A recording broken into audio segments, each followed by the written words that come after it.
What's going on, guys? Welcome back to another video, and today I'm going to be talking about the box office for this past weekend, and this weekend saw Thunderbolts' second weekend come in at $33 million, and Sinners had a great hold, and let's talk about Thunderbolts. So Thunderbolts had a second weekend of $33 million, which is down 55% from its opening weekend of around $74 million. Now, this is not a bad second weekend, specifically that percentage-wise for a Marvel film. I believe it's the fourth best hold for an MCU film post-COVID, or post-Endgame. So that is extremely impressive. However, it didn't, in terms of money, earn as much as some of those other films did.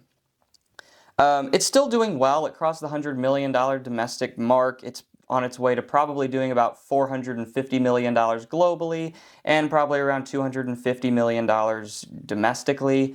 So it's going to do okay, but you know, its budget, its break-even point is $450 million. So it has to get to $450 million to break even. I think it's just going to get there, so I don't think there's going to be much of a profit, but at least it's going to break even, which is nice for Disney and for Marvel. Sinners had a $22 million fourth weekend, which is insane. Now that is like right in line with Minecraft's fourth weekend, which is just unbelievable. Minecraft had a fourth weekend of $22.7 million, so Minecraft just barely beat out Sinners' fourth weekend. So Sinners, even on its fourth weekend, is still doing incredible at the box office and incredible numbers. And this next weekend, Sinners is going to get its 70mm IMAX screenings back for the whole week. It lost them to Thunderbolts. However, there's a new film coming in, Final Destination Bloodlines, that was supposed to get these big 70mm IMAX screenings. However, they're both Warner Bros. Films, and so Warner Bros. Has decided to give Sinners those big IMAX screens because they're going to sell better than Final Destination would. And they are. Sinners is already sold out, like the entire weekend in 70mm IMAX in all these different cities around the country. It's completely sold out. Completely sold out, every single one. You probably can't even get tickets right now if you tried. So great decision on Warner Bros. Part to give those screens to Sinners instead of keeping them with Final Destination, because it won't hurt Final Destination because they're only like 20 or 30 screens, and so Final Destination is not going to get really hurt by those screens because the people who would have seen them in those screens are fine seeing the film in any other screen. However, with Sinners, it's a special experience to see it in 70mm, so that makes a lot more sense. So if we head on over to the top 10 this weekend, again, no like new releases or anything, just like a couple low single-digit releases. I'm surprised that there is nothing coming out this weekend. I mean, it's like middle of May, so I'm very surprised and shocked that no studio decided to move their film to this day where there's just nothing. So that's really interesting. In fact, I think what would have been a better decision, is to move Final Destination to this weekend so that it doesn't have to compete with Lilo and Stitch and Mission Impossible the very next weekend. So if I were in charge, I would have said, you know what, pull this over to this weekend so that you give room to kind of let Final Destination do its thing for a couple weekends before you butt it up against the two movies that are going to completely shatter a bunch of records and definitely get in the way of Final Destination making a lot of money. But anyway, back to the top 10, we have Thunderbolts at number 1 with $33.1 million, again down 55%. It's up to $128 million total on its domestic gross. Sinners at number 2 with $22 million, down 34%, a great drop. That film is up to $215 million domestically.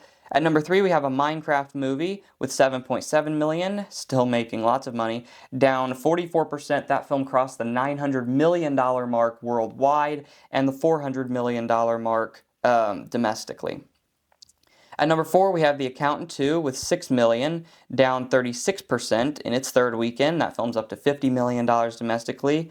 And then we have the 3 new releases this week. Clown in a Cornfield, which made $3.6 million, Shadow Force, which made $2 million, and Fight or Flight, which also made $2 million.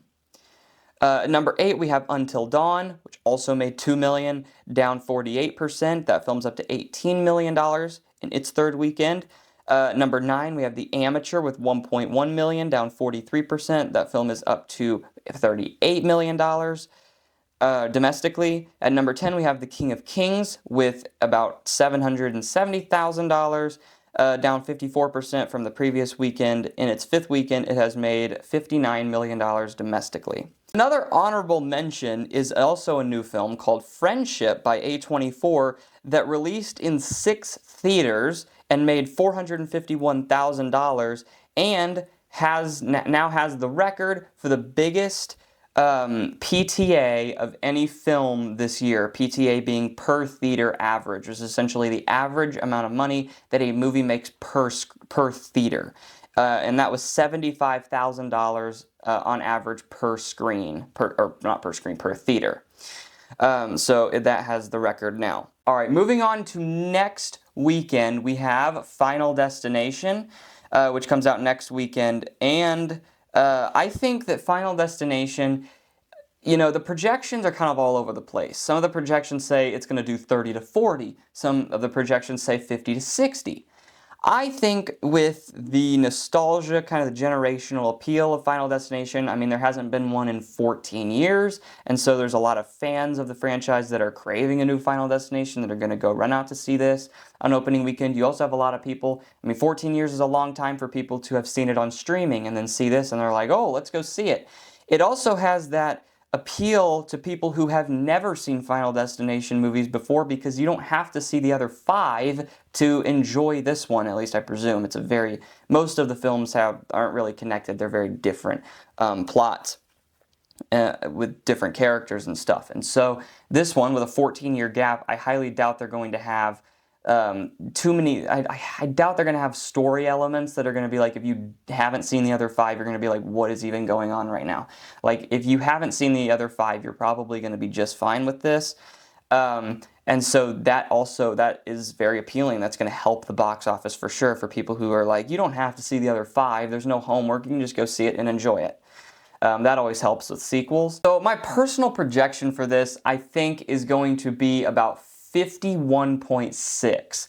I don't know if it's going to get to 60. I think that's almost like too much, but it also had the 2nd most viewed horror trailer of all time, only behind It in 2017, which opened to 123 million. So, you know, it's not going to open over 100, but it's going to do pretty well. And so I highly doubt a film with that kind of, you know, public, that interest, with the trailer, and then the generational appeal, and then the fact that you don't have to see the other films, I think that's all going to do it's going to combine to kind of, and you know, obviously a lot depends on, is the film good? Because if the film's good and you get a lot of good word of mouth, that's going to obviously help.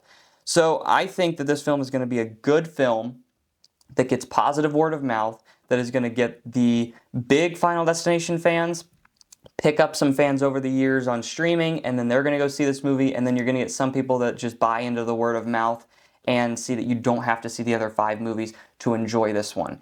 And so I think I bring all that together to give you 51.6 million as my personal projection for it next weekend. So if you guys like this video, make sure you give it a like, subscribe to the channel if you're new, and comment down below what you think Final Destination is going to make in this coming weekend, and I will see you guys next time.